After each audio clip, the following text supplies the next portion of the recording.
em comunicação política. Contrariamente ao Brasil, em Portugal, e aqui é uma alerta só para os brasileiros, o jornalismo e a assessoria não estão juntas e são completamente antagónicos, são campos adversos. Porquê? Porque na comunicação política nós trabalhamos na área da propaganda. E o jornalismo, como ouvimos há bocado, ou até o magnífico reitor referir, o jornalismo procura factos e não trabalha de forma alguma naquilo que é a hipervalorização dos aspectos positivos, como a assessoria de imprensa trabalha. Eu, quando falo de comunicação política, gosto sempre de recuar ao século XIX, até para se perceber um bocadinho, e depois se eu falar muito, Eduardo, fico perfeitamente à vontade de me interromper, mas, e não vou fazer uma história longa, voltei ao século XIX, mas volto já ao século XX. No século XIX surge o primeiro estudo sobre, num autor que estudava Psicologia das Multidões, Gustave Le Bon, que no final do século XIX lança uma obra que explica, essencialmente, que um orador, quando fala perante uma multidão, a multidão, quando ouve, pensa em forma de imagem.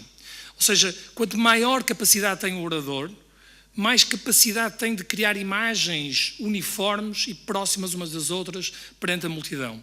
E por isso a multidão, ao pensar em imagens, por vezes tem comportamentos histéricos e comportamentos de, por vezes, que os leva à revolução,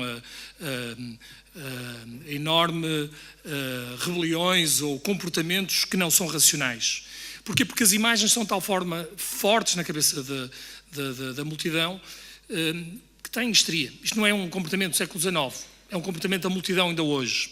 E é ver, por exemplo, as revoluções no Médio Oriente, é ver, por exemplo, o vosso comportamento em festivais de verão ou na queima das fitas, por exemplo. Quando se criam a mesma imagem, têm comportamentos de histeria.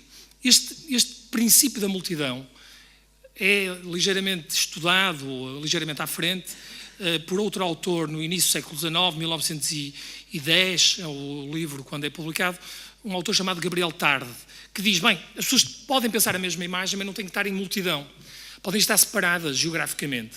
E aí atribui-se o conceito de público. E é verdade. O que nos define de público são pessoas que estão separadas, que pensam a mesma, ou têm os mesmos desejos, as mesmas aspirações, nas diferentes áreas da cultura à política. Na comunicação política, a grande revolução surge em 1922 com um livro que vos recomendo, por menos quem gosta de comunicação política, que saquem da net de qualquer livro de site pirata, porque está lá.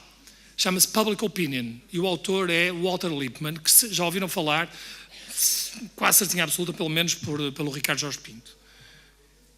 E o Lippmann diz que, tudo bem, a multidão, o público, mas o que define o comportamento de uma determinada sociedade, a eleição ou não de um determinado político, é a opinião pública.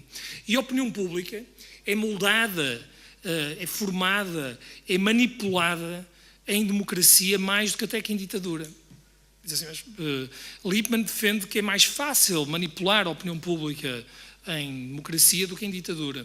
Porque em democracia as pessoas acham, formam a sua opinião com base em informação que recebem do jornalismo e da propaganda e leva-as a ter determinados comportamentos que julgam que é realmente o melhor para elas e até que é mesmo aquilo que elas querem. Enquanto em ditadura, um ditador obriga um determinado comportamento, mas as pessoas vão para casa e com medo cumprem aquele desígnio ou aquela influência, com medo de serem castigados, perseguidos, mortos. Por isso, como é que se molda a opinião pública? Molda-se através deste processo de comunicação política, que é extremamente complexo e logicamente, numa intervenção rápida, não vou chegar lá perto, mas pelo menos consigo tocar em alguns vértices. A opinião pública molda-se através, de forma muito simplista, ou de forma direta, ou de forma direta ou indireta. Direta, através das ferramentas de publicidade, através da autopromoção, de cartazes, de outdoors, de comício, onde eu é que sou bom, comprem a minha sardinha, porque a minha sardinha é boa, ou é melhor que a da peixeira ao lado.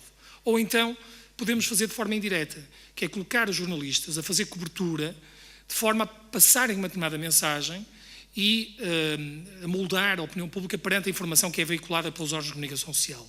Todos nós, nessa sala, sabemos que uma notícia publicada no jornal, na televisão, na rádio e por aí fora, tem muito mais eficácia do que a publicidade. Porquê? Porque tem sombra de verdade. e que nós sabemos que não é verdade, é um alinhamento, é um fragmento dessa verdade, é uma perspectiva dessa verdade, mas não é verdade. Só que as pessoas dizem, não, é verdade porque eu vi na televisão, eu li no jornal. Sendo assim, a partir do século XIX, mais ou menos no início do século XIX, nasce uma atividade de tentar trabalhar e servir políticos para moldar os jornalistas a escreverem aquilo que o político quer ou que é o interesse de uma determinada organização. E nasce o Press Agent, com a Press Agentry, o início do século XIX, 1820, mais ou menos a quando da invenção da rotativa.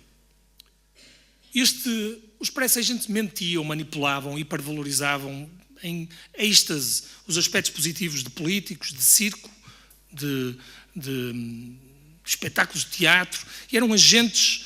Havia mulheres e homens nessa altura que trabalhavam sempre a plantar notícias junto do jornal que existia. Final do século XIX, início do século XX, surge uma nova casta de propagandistas chamados publicists, publicity.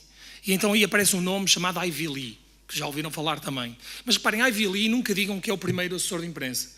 Ele trabalhou realmente, ele é um dos assessores de imprensa, cria a quarta ou a terceira empresa de assessoria de imprensa. Por isso devia dizer o pai da assessoria de imprensa. Não, a assessoria de imprensa política ou comercial nasce no início do século XIX.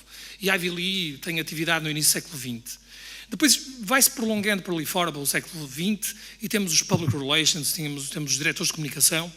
Por exemplo, Roosevelt foi o primeiro a criar o lugar de assessor de imprensa na Casa Branca, década de 30. E é com Eisenhower na década de 50, 60, que nasce o diretor de comunicação e o termo diretor de comunicação.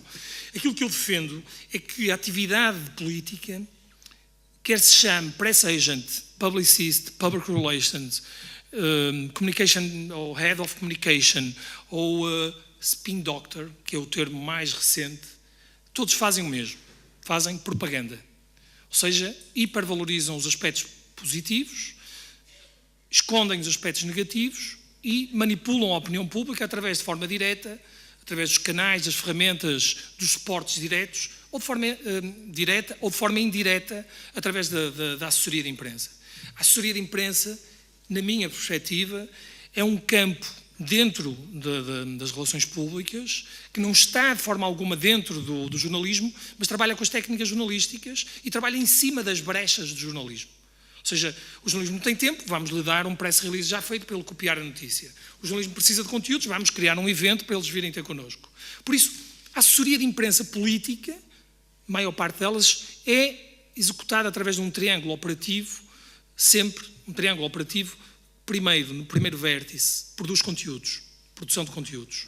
Outro vértice, relacionamento, conhece os jornalistas à sua volta e consegue plantar notícias. Terceiro vértice, capacidade de criação de eventos atrativos para fins de notícia, não é?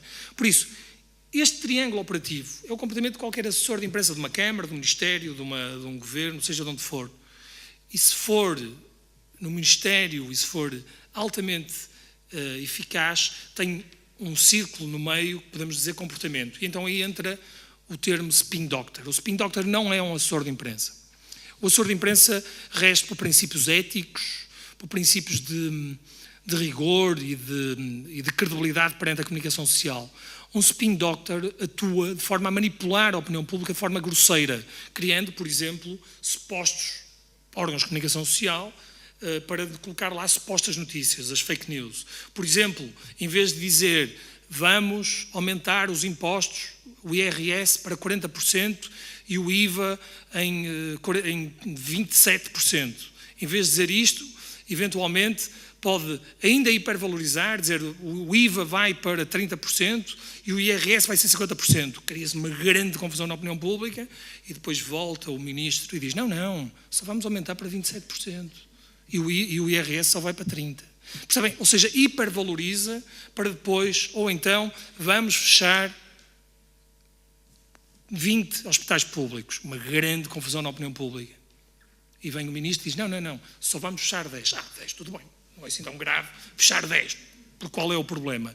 Ou então, nos dias do Porto Benfica, ou de Natal, faz a revisão do Orçamento de Estado, por exemplo. Porque não? Porque está tudo preocupado com as prendas e é o dia ideal para se fazer revisão do Orçamento de Estado, aumento de impostos ou a tirar cá para fora uma notícia dura ou uma medida governativa dura.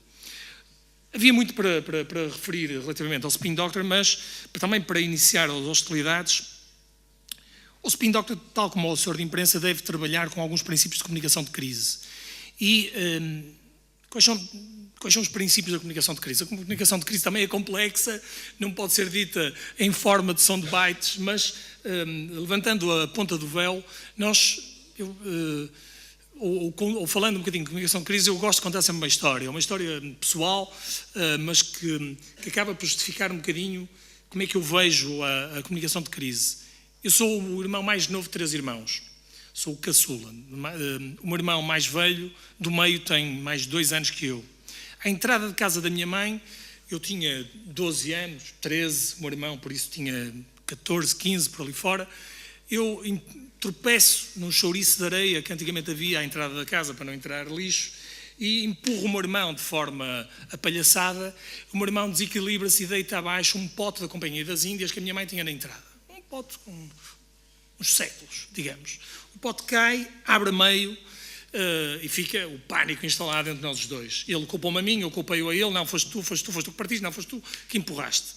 Perante isto, eu decidi, logicamente, ir buscar o HU, meter ali, colei, encostei, rodei e tudo passou. A minha mãe não viu quando chegou a casa, não houve problema durante algumas semanas. O problema é que eu aborreço-me com o meu irmão passado umas semanas e o meu irmão, com um comportamento de bufo,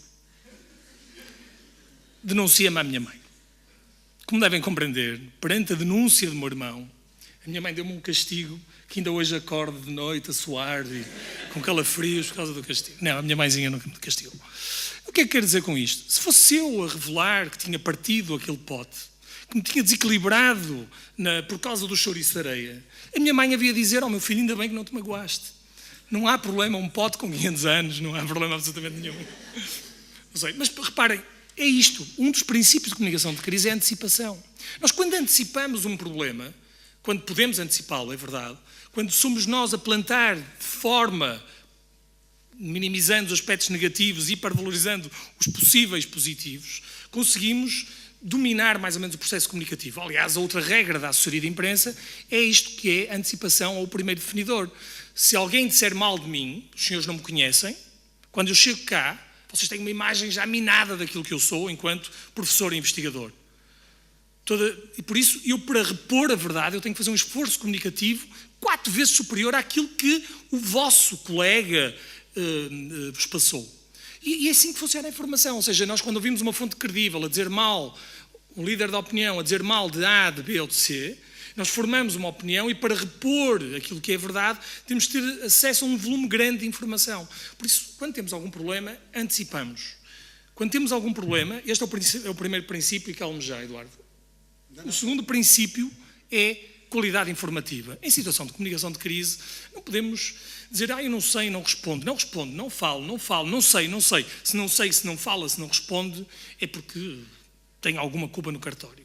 Por isso, deve, em situação de comunicação de crise, falar de forma tranquila, precisa, não é? Eu acho que morreram 3 pessoas, 3 ou 4. Não, em situação de crise tem que ser preciso e tranquilizador, preciso e dinâmico, ou seja, a informação que se presta tem que ser veiculada por vários suportes. Eu geri a comunicação de crise, por exemplo, do Porto de Leixões há uns anos, quando rebentou um pipeline, fazia uma nuvem que parecia uma bomba atómica, e já se dizia que ali a zona de Matosinhos, ou chamada também Foz B, que ia ser evacuada. E, logicamente, quando nós chegamos, já agora vou terminar os princípios: antecipação, qualidade informativa, agilidade e veracidade. São os 4 princípios de comunicação de crise. Claro que depois podemos entrar aqui e há um conjunto de modelos de atuação, de tipologias e até de morfologias de crise. Mas se nós tivermos cuidado com estes 4 princípios, nós conseguimos, à partida, minimizar os efeitos negativos. Já agora, com a chegada da internet, mudou estes 4 princípios ou acrescentaram-se. Antigamente a agilidade era de 24 horas, e basta ver, por exemplo, um filme, aquele Ligações Perigosas, um emblemático filme no jornalismo, e ele falava, havia lá a determinada altura um assessor de imprensa que dizia as 72 horas são cruciais, esqueçam. A primeira hora, hoje em dia com a internet, é crucial. Por isso o que é que muda? Muda maior agilidade, capacidade de engagement, ou como dizem os brasileiros, engajamento, okay? Ou então, e por último, capacidade de difundir conteúdos multimédia, imagem, vídeo, porque senão não há profusão da mensagem, está bem? Por isso, só para terminar o exemplo do Porto Leixões, estava tudo a achar que ia haver, que se evacuava porque não havia informação. À primeira hora, porque foi quando deu para apurar o problema, foi realizada uma comunicação através de um perito local que estava treinado para situações de comunicação de crise. Já agora, na antecipação, entram antecipação por excesso, que foi aquela que eu vos disse, que somos nós a detonar a bomba e não esperar que sejam os nossos inimigos, e na antecipação também se enquadra o princípio de as empresas têm que estar preparadas e antecipadamente terem planos de crise, com comitês de crise estipulados, com porta-voz bem formado para falar à comunicação social, e a partir daí jogarmos este modelo e atuar em função daquilo que é a crise, a tipologia ou a morfologia de crise. Só para terminar, Eduardo, agora prometo que é mesmo a última. E para abrir até um bocadinho as hostilidades, eu defendo que na comunicação política a atividade principal é a propaganda. Como eu disse há pouco. Ou seja, quando vem, eu sou relações públicas, ou até já tive no meu livro que se chama, de Almedina, que se chama Os Bastidores do Poder, há uma jornalista que diz, já agora para ver se aumenta as vendas, não, estou a brincar. Não, estou a brincar. Até porque nós ganhamos muito dinheiro com a venda de livros em Portugal. Há uma jornalista que diz, não, eu fui trabalhar com o Presidente de Câmara, que por acaso era Exaltino Moraes, mas continuei a ser jornalista. Desconfiem um bocadinho disso. Reparem, não há, bastante, pronto, que é, desde o momento em que um jornalista sai da redação e vai para a assessoria de imprensa, garanto-vos que é preciso perceber que ele está ali com uma missão, que é defender quem lhe paga o ordenado. Que é esta coisa de ser amigo do jornalista, o assessor de imprensa é o elo de ligação entre o jornalista e o político. Não é nada. Vamos lá ver. Nós ajudamos o jornalismo a desenvolver a atividade se for benéfica para o meu político, para o meu ministro. Não andamos aqui a ajudar eles a dizerem mal, não é? Por isso fazemos uma gestão e uma contenção de danos. E esse é o trabalho. E é preciso, para quem vai seguir jornalismo, perceber que este é o trabalho de um assessor de imprensa. Eu, como um advogado, defendo um criminoso e eu defendo o meu político. Ok? E tentarei defender da melhor forma. A verdade é sempre importante estar presente. Se por vezes não conseguirem dizer a verdade, desliguem o telefone e não atendam telefones e não tenho que estar a responder a isso. Pronto, Eduardo, eu não sei se... Foi magnífico, obrigado. Vamos, obviamente, temos aqui ainda um bocadinho de tempo para continuarmos a conversar. Mesmo que já haja muitos alunos ou professores, ou senhoras professoras e senhores professores com vontade de reagir a esta intervenção muito suficientemente densa teoricamente, mas também muito displicente no sentido mais nobre intelectual do termo do Vasco Ribeiro, eu próprio tenho uma questão, até porque tenho alguma dificuldade, que é uma das coisas boas na universidade, é quando nós estamos com a mão na massa e com os olhos nos livros ao mesmo tempo. E a área da comunicação é muito feita disso. A questão que eu tenho própria, que aliás é intrincada em duas, tem um bocado a ver com isto. Bom, está tudo muito bem, teoria XPTO, mas a questão é que uma pessoa que sabe a teoria toda e eu tenho um problema sério para resolver, eu, enfim, tomo um bocadinho nas tintas para a teoria e quero alguém que me dê confiança. O assessor de comunicação, qualquer assessor de comunicação, é, para todos os efeitos, eu depois vou provocar aqui uma outra pessoa que me é muitíssimo querida, que trabalha comigo e que me atura às vezes 24 horas por dia, não que eu seja político, atenção, um assessor de comunicação é sempre no mundo contemporâneo um pouco um assessor político. E a minha questão é... Está bem a teoria toda, mas depois há a pessoa A, B, C ou D. Eu não vou pôr nomes, podemos pôr nomes, há uns que são muito conhecidos, há outros que são menos, há uns que estão omnipresentes no Porto, há outros que estão omnipresentes em Braga, em Lisboa, etc. Mas seja como for, esta questão é muito importante e podíamos falar aqui um bocadinho sobre ela. Está bem, mas já nem estou a falar de empresas. Lembro-me quando João Carreira Bom, que era um magnífico jornalista, teve uma excelente empresa de consultoria. Não, eu estou a falar um bocado no contexto atual. Está bem, esta pessoa. E depois, isto interligado com uma máxima que é uma má notícia para mim, que esteja mais de 3 dias, que são uma eternidade, seguidos, com factos novos, com dados novos, sem ser pura e simplesmente repetida, é o caos e acabou. Ou seja, um bom assessor político tem que liquidar imediatamente uma notícia. Eu depois, não sei se conto uma experiência terrífica que tivemos na minha... Não, eu depois conto, mas já passou e foi resolvida numa hora, talvez, não? 1 hora resolvemos isso e tal, com um Espírito Santo especial que ele também conhece, mas resolvemos isso numa hora. Ora bem, Força. Nós trabalhamos, e eu tive, ao longo da minha carreira profissional, já trabalhei para bons conteúdos e maus conteúdos. E melhor é o assessor que tiver melhores conteúdos. Não há volta a dar. Eu já fiz uma campanha, fui assessor de imprensa 2 vezes à Câmara Municipal do Porto, enquanto responsável pelo Partido Socialista na área da relação com os média, e perdi as 2 eleições. Tinha certamente 2 que não eram bons, ou pelo menos perante os outros candidatos, não eram bons, não eram tão bons como o outro candidato. Não tenho dúvidas de dizer isso. Provavelmente o povo escolheu outros candidatos. Aliás, eu costumo sempre dizer também que aos meus alunos na Universidade do Porto que isto não chega a ser bom profissional, é preciso ter um bom cliente. E reparem, melhor é o assessor que ocupa a pirâmide, no pico da pirâmide cultural, social, política de uma determinada sociedade.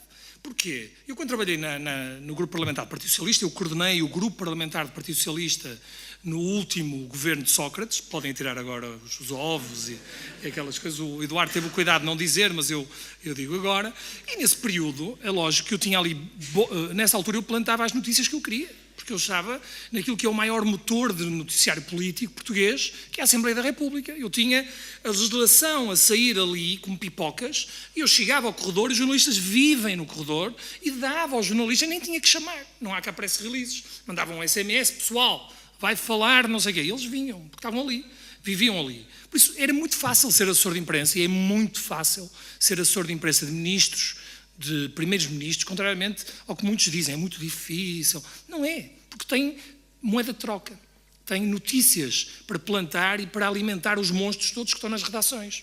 É um processo normal.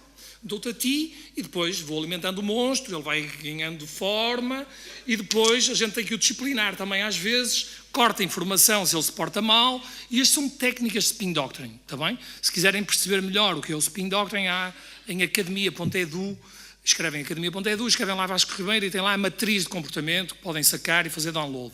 São 30 e tal comportamentos de manipulação da opinião pública. E é lógico que se nós trabalhamos a área, ou trabalhamos uma determinada figura política ou uma instituição, se for boa, temos sucesso. Eu fui diretor de comunicação da Universidade do Porto durante 10 anos.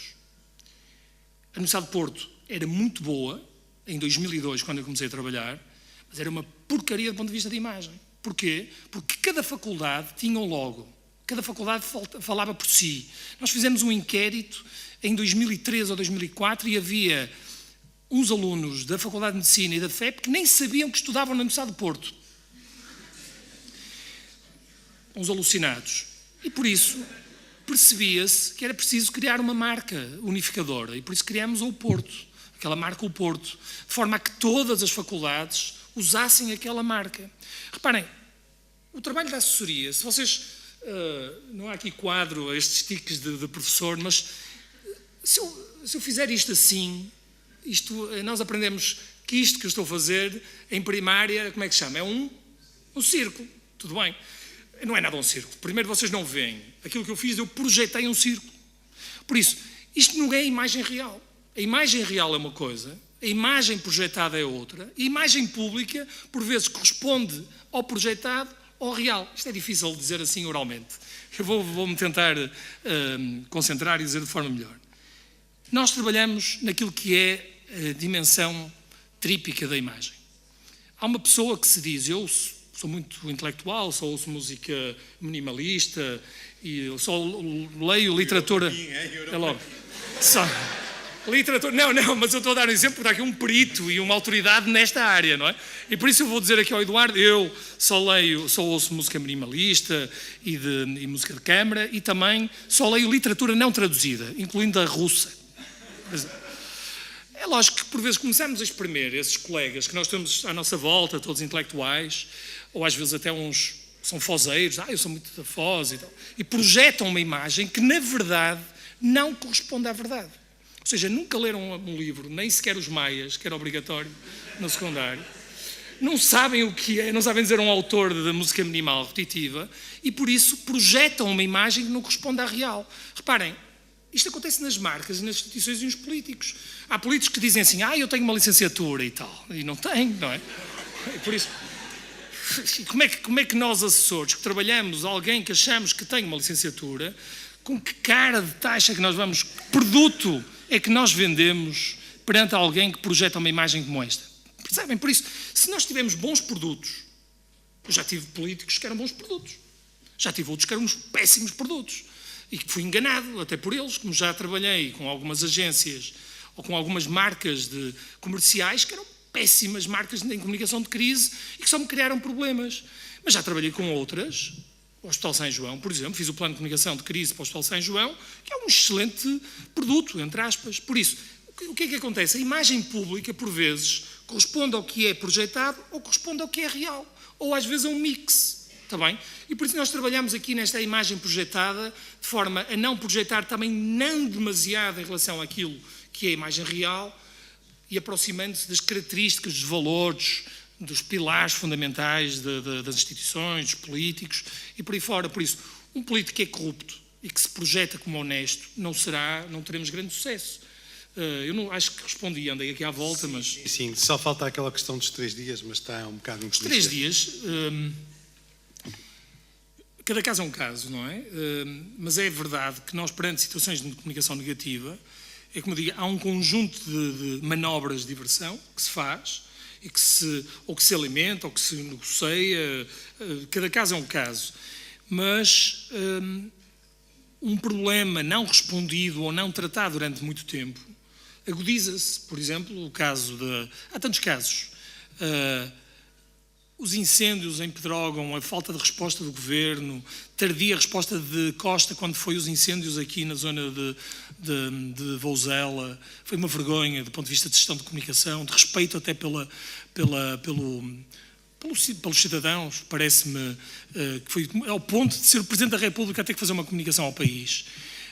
Se recordarmos outras situações de comunicação de crise, quer no governo de Passos Coelho, quer do próprio Sócrates, que demorou muito tempo a falar da sua licenciatura, por exemplo. Ele demorou 2 semanas.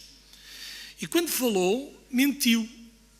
Quer dizer, não teve agilidade, não teve veracidade, a informação foi pouco clara, tudo aquilo se agudizou e a partir dali, que aliás o governo fica ferido na asa e acaba por agudizar esse problema.